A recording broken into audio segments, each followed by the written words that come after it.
Jeff Rouse checking in from outside of Our Story Studios, and look who I ran into. Julie Walters. Julie, it's a pleasure seeing you. We've met before. We have. And share with the folks what you do.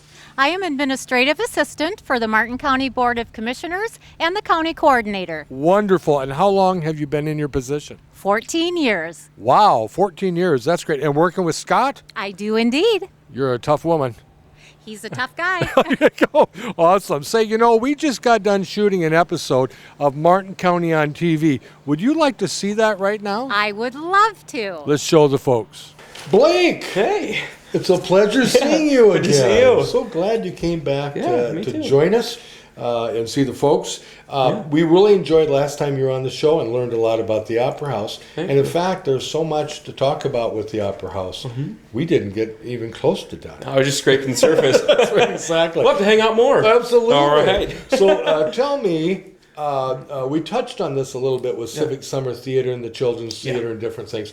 Tell me kind of the plan and where it's going as far as today. Oh, yeah, great. So Civic Summer Theatre has been around for, I think this year is the 54th year. Awesome. So for a long time, Civic Summer Theatre took place out at the county fairgrounds. Some of you may remember going out and seeing that out at the fairgrounds. And Sure. over the last few years, there's been a transition. After some directors left and moved on, we had 1 year hiatus. And when we moved past that, the organization decided that they wanted to merge with the Opera House. So really, it was kind of a perception before that the Opera House and Civic Summer Theatre were one and the same, but in 2016, 2017, that's really when we started that merger. Became official. Right. Yeah. So now, Civic Summer Theatre as an organization is a committee of the Fairmont Opera House. So it became a program that we use to service the community through the Fairmont Opera House. So that merger took place in 2016-17 officially. So then we had our first year back. We did Grease and went really well. Then last year was Guys and Dolls, and this year we have another really great show planned. But one of the things that Civic Summer Theatre used to do, some of you may recall, was 2 shows during the summer. There was a musical in July, and then prior to that in June, there was the non-musical, usually a comedy or drama.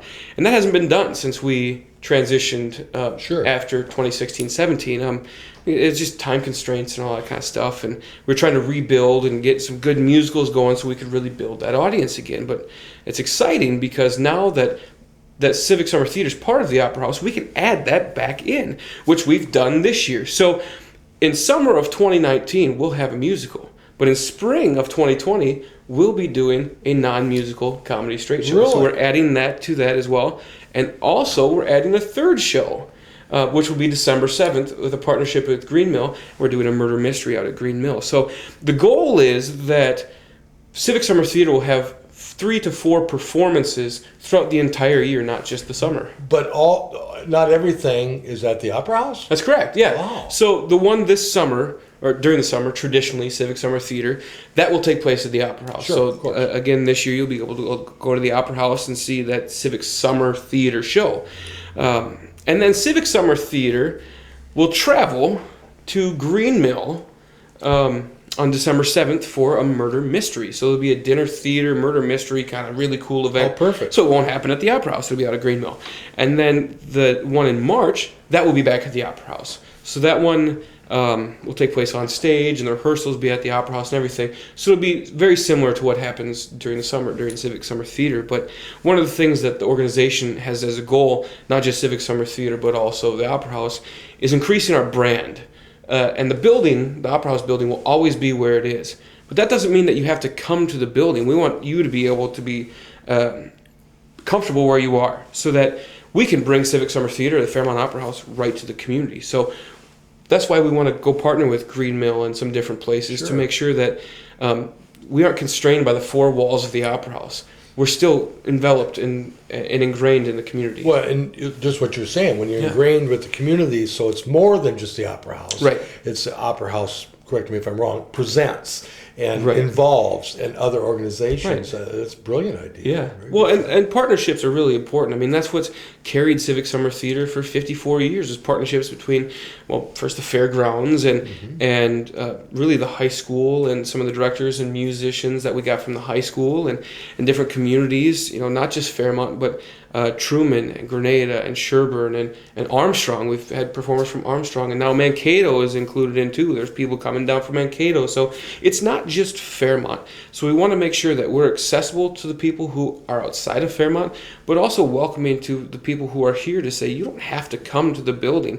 This is a partnership between two organizations, the Opera House and Civic Summer Theater, and the community. Because that's really what it is. It's a community theater. Sure. So as long as we're out in the community doing some work and performing, we're really accomplishing the goals that both the Opera House and Civic Summer Theater want to accomplish. So how many people are involved? Is there a board? Is there a group? Yeah, so before the merger with the Opera House, there was a board that was kind of managing Civic Summer Theater, and they were the ones who would run the finances and do the budgeting and get the royalties and the rights for the performance and run the music and do all of that, right? And because it was a standalone organization, now that merger has taken place, there's a committee that serves the purpose to make Civic Summer Theater happen, and that is a committee of the Opera House. So Gotcha. it's kind of this hierarchy where the board of directors sits at the top, and then underneath that umbrella of the board of directors are several different committees, one of them being a program committee of Civic Summer Theater. Gotcha. Yeah. Well, and there's been, with 50-some years, there's key people that have built this. Oh, yes. The reason why it's here today, correct me if I'm wrong, is because of these people building on this that now allow you and your group and these people to build on this. You know, and there was, a little side note here, they're talking about key people that made a difference.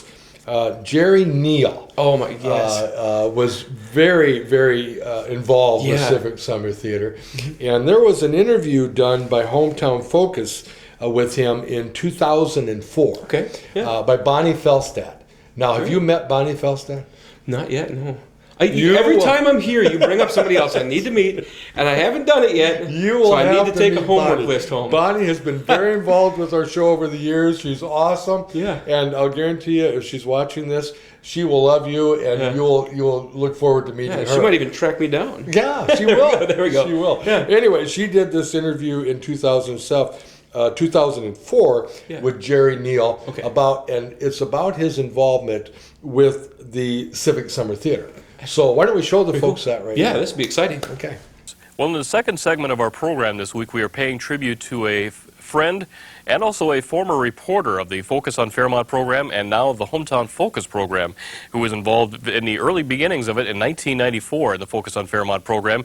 Jerry Neal was a reporter in the initial program and continued on throughout the first season of Focus on Fairmont with doing a number of reports. He was known as the man on the street. You may remember him being in an overcoat. He also wore a hat, and he also did interviews with people around the area asking their opinions on various subjects and also doing some stories on some various things, including street construction, the new community, the possibility of a community center. He also had interviews with a Boy Scout camp, an ice fisherman, also the Newcomers Club, and he even went to a baseball card show at the Five Lakes Center. Also provided some Christmas greetings for year 1995. Jerry went on to do a number of stories for us in 1995 in the second season of the Focus on Fairmont program, and has since contributed a number of times to the Hometown Focus program. Last summer, Bonnie Felstad and I decided to catch up with Jerry to find out a little bit about what's been going on with Jerry over the past few years, and also to find out about his involvement with the Civic Summer Theater in years past, and also was involved in the present. So last summer we decided to catch up with him back in July of last year. So here's that interview with Bonnie Felstad and Jerry Neal. This is Bonnie from Hometown Focus, and we're on the road again. This time I'm meeting with Jerry Neal, somebody I've tried to get an interview with for a very long time. Jerry Neal, retired pharmacist. How true. That is true. A retired man on the street commentator for Charter, right, or for Hometown Focus, Yes, right? yes. That was fun. A lot of fun. Oh, yeah. But most of all, I want to talk about the early days, or earlier days, of the Civic Summer Theater. And was it called the Civic? Civic Summer Theater, Okay. right off the bat, and it's never changed, and I'm happy about that. Okay. You know, we had a SIG that was a spotlight, and it was kind of a weird drawing, but it became a really good sort of a label for the Civic Summer Theater, and they discarded it, which I wish they hadn't. Oh, But I'm not. They've done a good job. The board, the present board, Sure. and the past boards. Okay. But, I Now, wish Jerry, they'd saved that. what I need to, what I want to get into right to begin with, how did you say you actually got started? Who was it who talked to you? Well, Liz Woodward called me one day, and Okay. I met with her and Charlie, and they told me that they wanted to do something with Frank Plute, that was the director of the high school group, and we just got started, and they made me the first president. Oh, Which, okay. Which I'm not. I like to do the stuff. You know, I'm not an executive style person, and we got it going. Got some of us. We gave some money and got the lighting started and got the equipment started and things. And we, Lois and I think I was telling you, we made the curtain. Gosh. And had it out here in the backyard and ran a sewing machine out here. And, Oh, for heaven's sake. And it was a big piece of velvet, you know. I think it was velvet, red. Yeah. Is that what that Yeah. is? Yeah. And it was, so it worked out very nicely. We were at Hands Park the first Park, year. okay. And then we went out to the 4-H building at the Fairgrounds. And we were at Hands Park just one year. The stage was so small there. There was no wings. There was no place to stand. You were just, okay. it was all stage. There you were. And we had a great time there and had wonderful crowds. And it was hot. Oh, girl, it was hot. Yes. Oh, yes. And we'd open the doors, you know, and things like that. And we had put on, what was I going to say? It was Babes in Arms. Babes in Arms, okay. Arms, and Italian Straw Hat. That at And they Hands Park. Both went really well. Italian Straw Hat was what they referred to as a farce. And it's the funniest play, and it was written in the 1500s. Oh. It's really an old play, but it was so clever and so wonderfully written. And Frank Plute was the one who dredged that up. Oh, okay. And I wish I could recall for you all the characters that were in the theater at that time, because Frank had them in high school and had done a lot of really good teaching as far as drama went, and the kids did really well. And I played the part of the mean old man that ran the park or something, and I was really mean. I bet you were. I bet you were. Well, I think, and I bet you're going to agree with me, that people in the surrounding area were kind of starved for that kind of entertainment, weren't they? Yes. Sure, yes. because Oh, it the was- audiences were tremendous. they came from all over. Sure. And we had a lot of fun with them. And then, so then you went to the fairgrounds. Then we then. went to the fairgrounds, Okay. and Plute was there 1 year, and then we had a series of directors after that, Dr. Paul and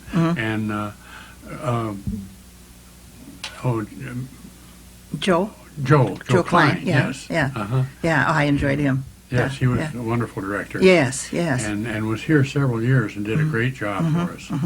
And if you knew you were doing well, if Joe was either during a real production or a practice, if you heard somebody go, that was his laugh. And you knew you were all right? You knew you were doing good. Oh, that's great. You're really doing good. That's great. Now, as you mentioned before, when you were at the fairgrounds, you had to tear down the stage. It couldn't Yes, remain. everything had to go, and fortunately we could leave the electric part up and the dimmers and all that, because that was just on the wall and it didn't make any difference. But yes, the stage had to be taken out and everything had to be made so we could move it. And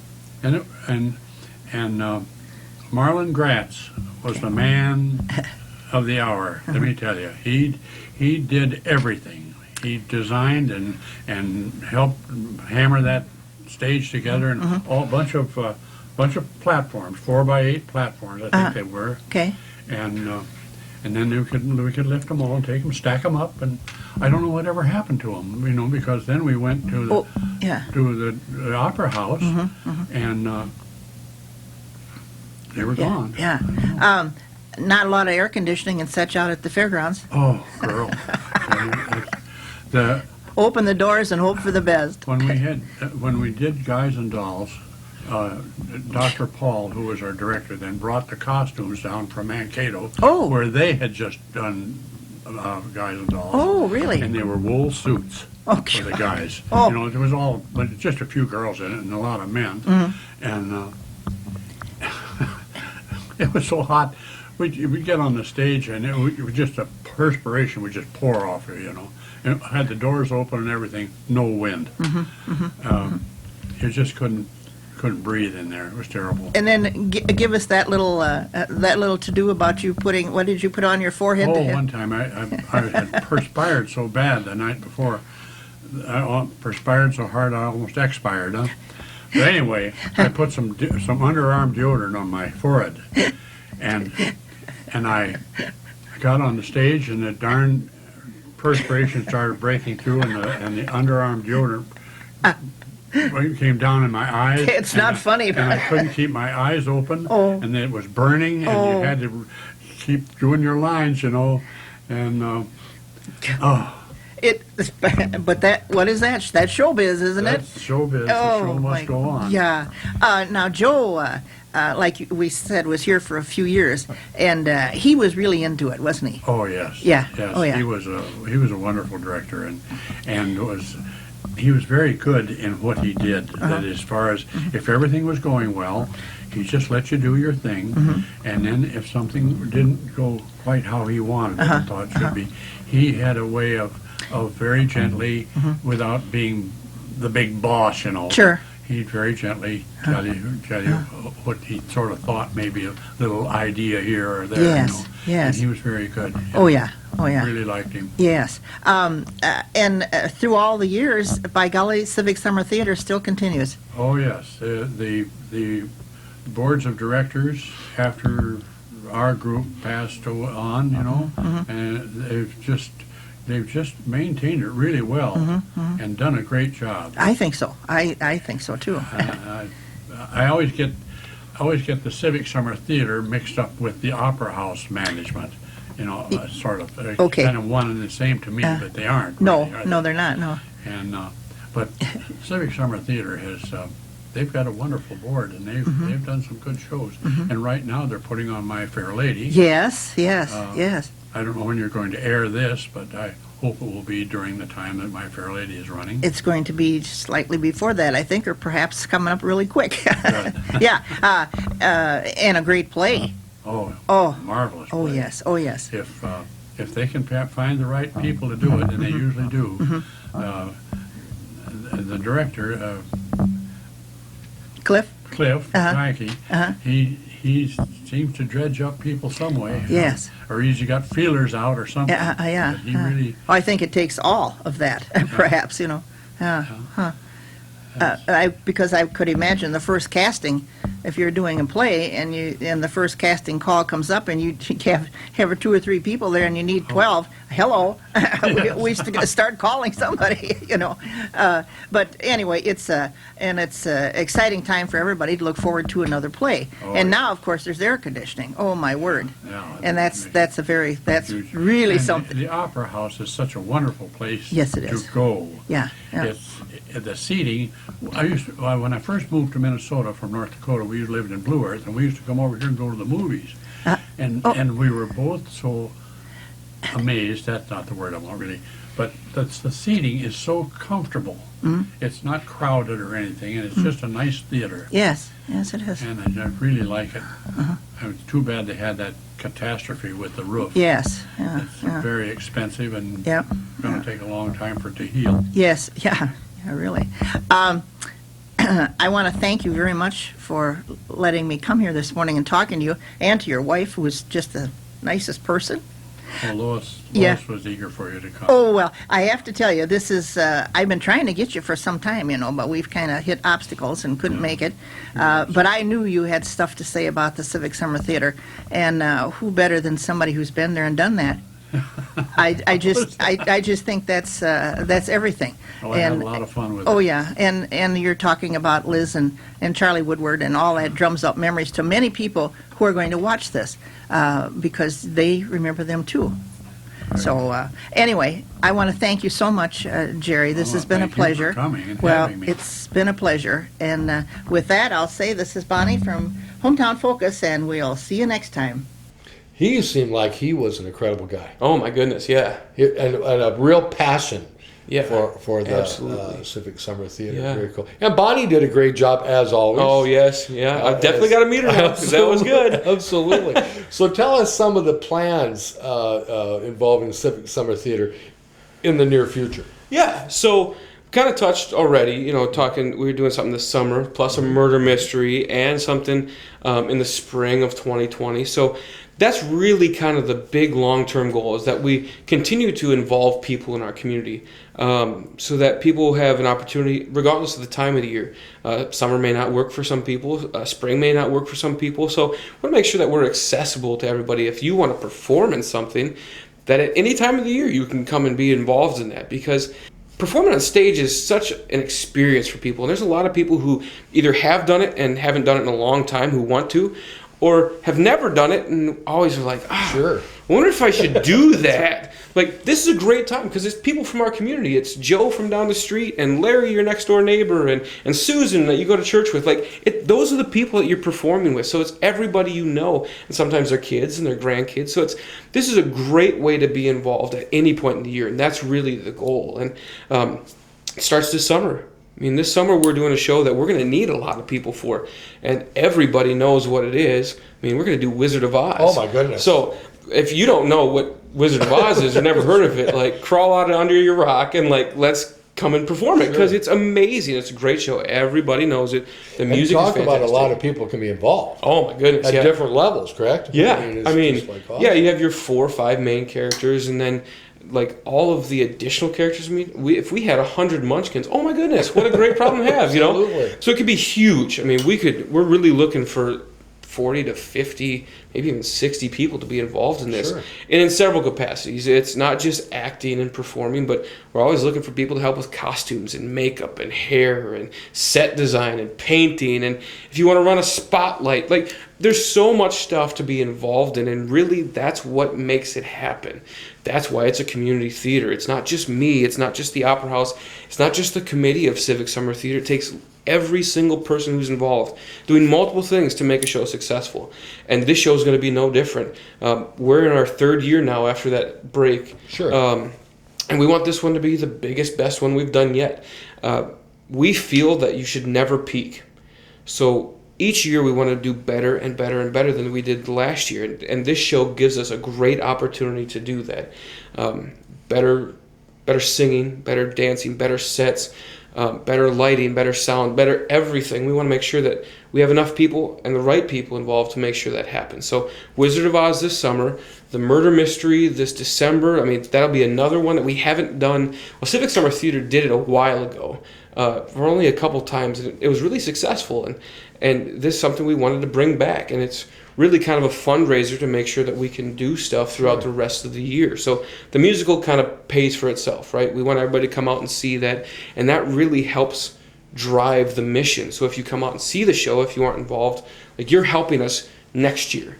And that's what the murder mystery is supposed to do too. That we do a smaller show with a smaller cast in a different place and do kind of a fundraiser. That's really what it is. Sure. But it's also entertaining, right? Yeah. It's not just raffle tickets. It's like, oh, I get to see a and, show. And correct me if I'm wrong too, that people can have different degrees of talent. I don't Oh, mean yeah. that derogatory in the terms of they can play that part well. So Yeah. they can be involved as much or as little as they want. Yeah, exactly. In the speaking part or anything they want to do. Because Right. I've noticed with the groups that are involved, it's like a family. Oh, They yeah. enjoy each other. They get together. They practice. Yeah. They put it together, and they enjoyed every aspect Yeah. of the process, behind the scenes and in front of the camera. Yeah, well, and that's really the big thing that we really take pride on. when we do rehearsals in the summer, we talk about the Civic Summer Theatre family.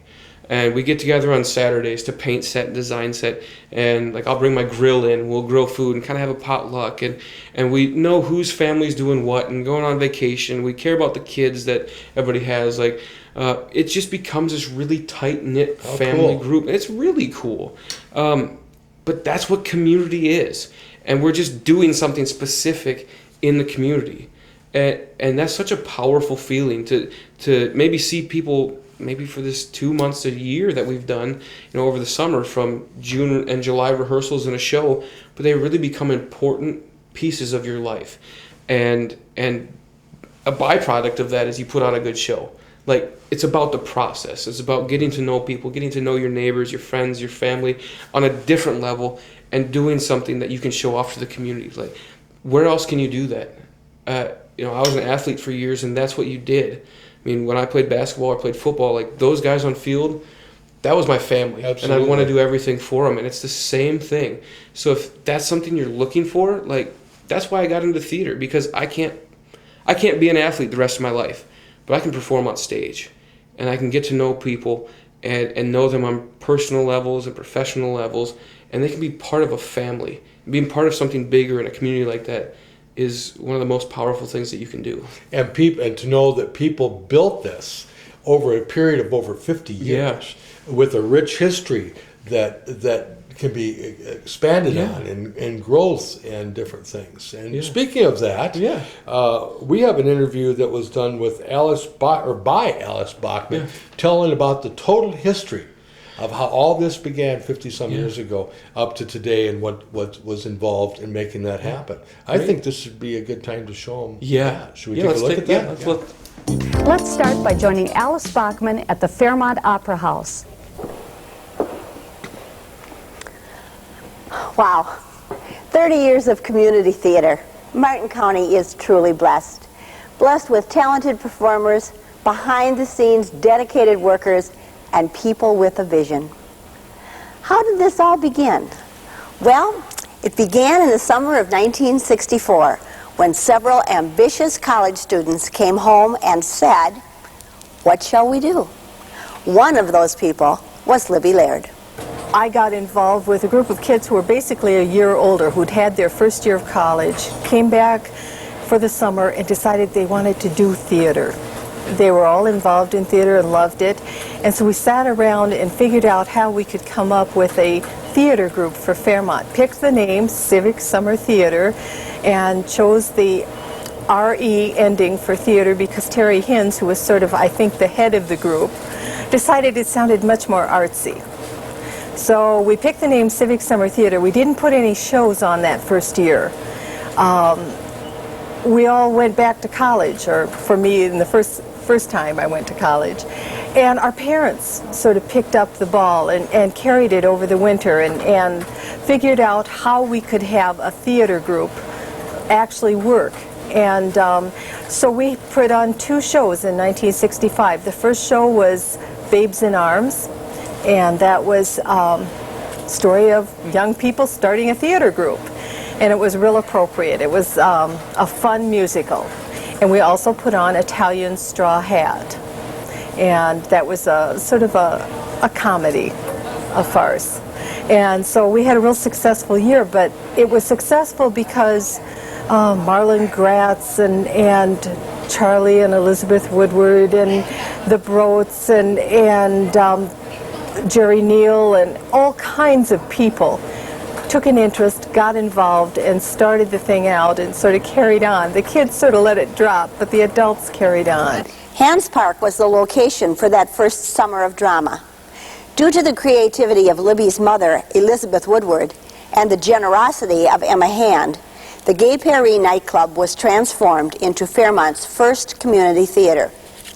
Patrons entered it and witnessed volunteerism at its best. There were no side wings or anything. The doors from the stage right and left entered the men's and women's bathroom. So when you stepped off stage, we had to put a plank over the toilet bowls, so when we stepped down, we didn't get our feet wet. And because there was no height there, the sets were all done on window blinds. And that was just the beginning. 30 years later, Civic Summer Theatre is still going strong. The curtain has just come down on Lend Me a Tenor, and production is underway for the July show, Brigadoon. Cliff Janke, the current director, reminisces.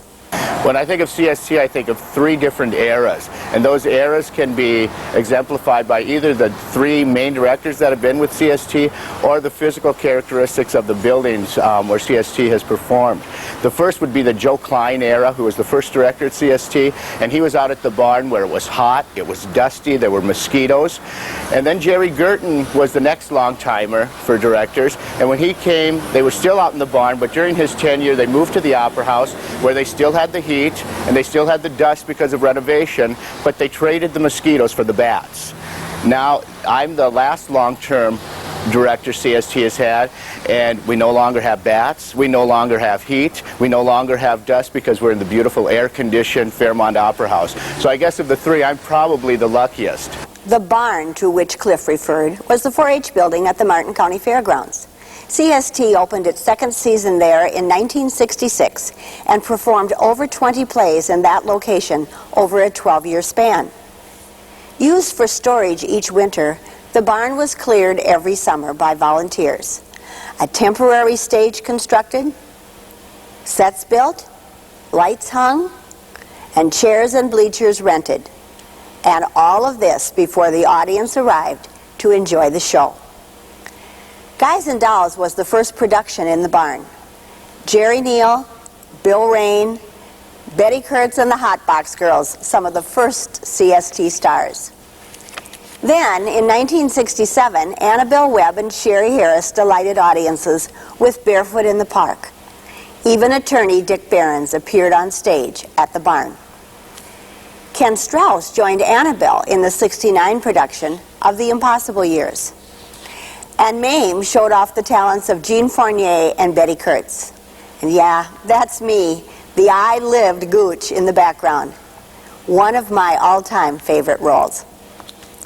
Libby Woodward convinced her fiancé, Rob Laird, to join her on stage in the 1970 production of Cactus Flower. In fact, over the years, many romances began and ended with the CST season. The barn was a splendid introduction to summer theater. There was a real camaraderie, a great place for families, for fellowship, for fun. Oklahoma was director Joe Klein's first musical in the barn. The 1970 production showcased Joyce Nolap and Al Zinter, 2 talented performers who appeared in several CST musicals over the years. Bill Perrin was also a crowd favorite. All 3 appeared again in 1978 when The Sound of Music was staged. The combination of talent, children, and a beautiful set proved a box office success for CST. Now, those first 12 years were not without their challenges. Mosquitoes, heat, thunder, lightning, hail on the tin roof, and the 10 o'clock whistle were all a part of the show. When CST tried to go year-round with their theater, they were going to present The Glass Menagerie at the Interlochen Ballroom. 2 hours before the final rehearsal, the ballroom burned down. And with it went the sets, the costumes, the props, the borrowed seating, everything that goes into a production. It was a disaster. However, not 24 hours later, the production opened at the advertised time with a new set, complete with a new glass unicorn, in the St. John Vianney School Auditorium. In 1973, CST moved to Fairmont High School's new Performing Arts Center for 3 seasons. A funny thing happened on the way to the Forum was one of the productions that was staged there. Joe Klein was the director of that play, along with over 20 others during his 4-year tenure as Civic Summer Theatre director. Joe was back in 1990 for the 25th anniversary celebration and reflected on those years. There was lots of comedy and tragedy in the years I was at the Civic Theater. We started our first full year, all-year-round season. We had the fire that's been mentioned. We did our first serious plays. We became a part of the Fairmont public school system, teaching children in the schools. And in all those activities, we reflected the diversity of talent that's in the community of Fairmont. Perhaps nowhere better was that diversity of talent exemplified than in the board of directors at that time. You had people like Jean Fournier, Betty Shearer, Kathy Hartshorn, Mary Fitch, Marlon Gratz, Bob and Marty Brote. There were people who did everything on the production, from the pit to the stage, even to cleaning the urinals out at the fairgrounds. But we would be remiss if we didn't remember two of those people, two of those very important people, who are no longer with us, at least in body. Liz and Charlie Woodward. Because Liz and Charlie gave unstintingly to me personally, to the theater itself, and to this community for all the years I was here. God bless you, Liz and Charlie. Jerry Girton joined as artistic director in 1979. The first musical he directed was My Fair Lady. Deanne Helfrich played the lead role. CST had moved back to the Martin County Fairgrounds in 1976, and Deanne had also played the lead in Annie, Get Your Gun. And yes, that's me again. Is this called typecasting? See How They Run, Paint Your Wagon, God's Favorite, complete with Hail on stage opening night, Carnival, all directed by Jerry Girton in the barn. Jerry also spoke at CST's 25th celebration. A week or so ago, I was filling out an application for another summer theater job and asked the question, what is community theater to you? And I really didn't have to think very long at all. I put down the community theater as the volunteers. All the many, many hours that as an audience member you don't really realize that they put in. And many times it's the very quiet, unassuming people that are just leading the troops backstage. Carnival was the final barn production. CST bid farewell to the Mosquitoes and fulfilled a long-time dream by moving into the Fairmont Opera House. They finally had a permanent home. The year was 1982, and the first Opera House production was The Importance of Being Earnest. The summer's musical was Oliver and included 40 children in the cast, which sparked a renewed interest in children's theater. Even though the Opera House bat appeared nightly during Fiddler on the Roof, and always in the same scene, the show went on. Death Trap, Our Town, Godspell, Vanities, Camelot, Harvey, The Music Man. Just some of the plays during the Girton Opera House era. CST dabbled in winter dinner theater a couple of different times. Once during the Joe Klein era, and then again in the mid-1980s. Though it was very enthusiastically accepted by the audiences, summer proved to be a better time for volunteers. In 1990, Cliff Janke began his career as the artistic director of CST. He had acted in Cabaret in Greece, but South Pacific was the first of his many directing endeavors. Brighton Beach Memoirs, Guys and Dolls, Steel Magnolias, Little Shop of Horrors were some that followed. Countless volunteers have ensured the success of Civic Summer Theatre. Our bouquets to them for 30 years of wonderful entertainment.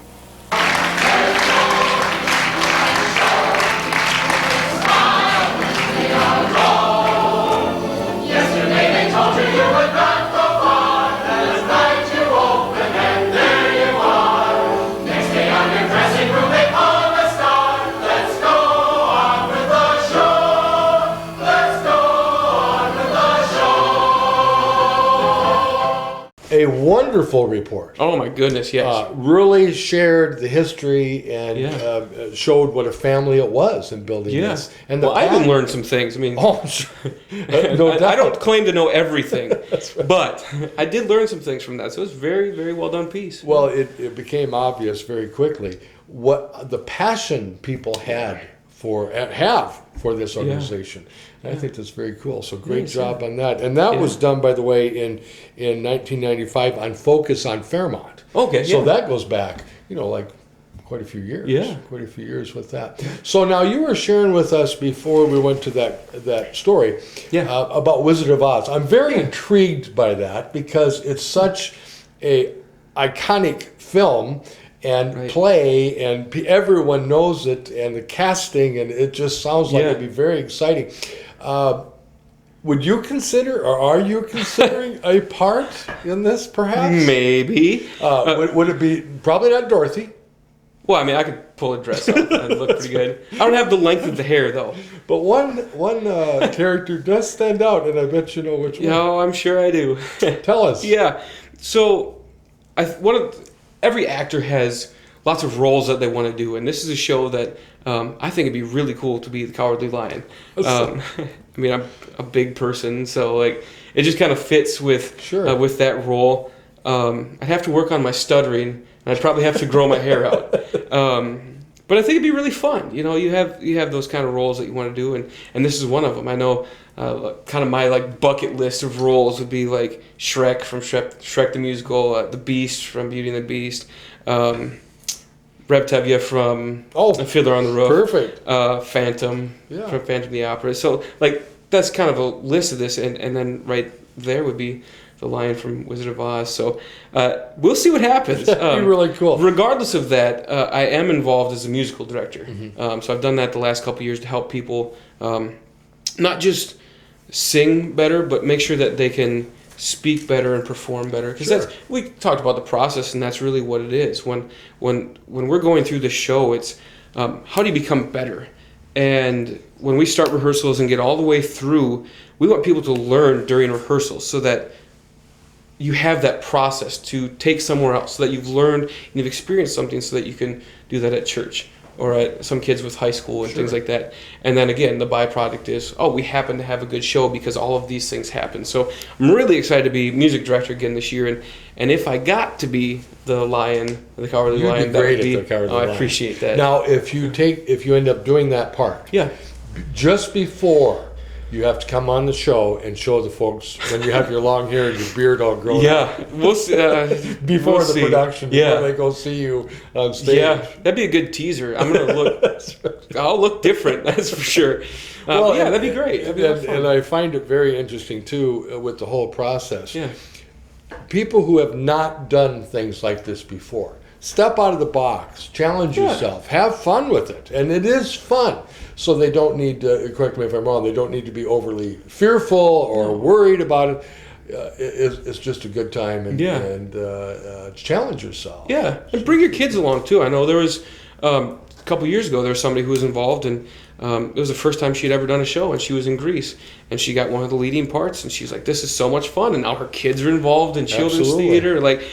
It could become a family thing, especially this year with the Munchkins. You want to be in the show and you don't want a big part, be one of the Munchkins in Munchkinland and bring your kids. It's and a have the family experience. thing. And then you can take your pictures and you can say, we did this as a family. That's a cool thing that you can have the rest of your life. You can't take that memory away. So now, if somebody wanted to do a little investigation about how to become part of this and different things, contact you or the Opera House, or a little bit of both? Or? Yeah, a little bit of both. You can call the Opera House at any time, 507-238-4900. You can email me directly at director@fairmontoperahouse.org. Otherwise, you can always contact us on Facebook with anything. If you have questions about auditions, if you've never auditioned before and not sure how it works, feel free to reach out and let us know. If you have questions about dates and times and tickets or whatever, feel free to let us know. Very cool. Yeah. Well, very excited for this, these programs coming up and the different things.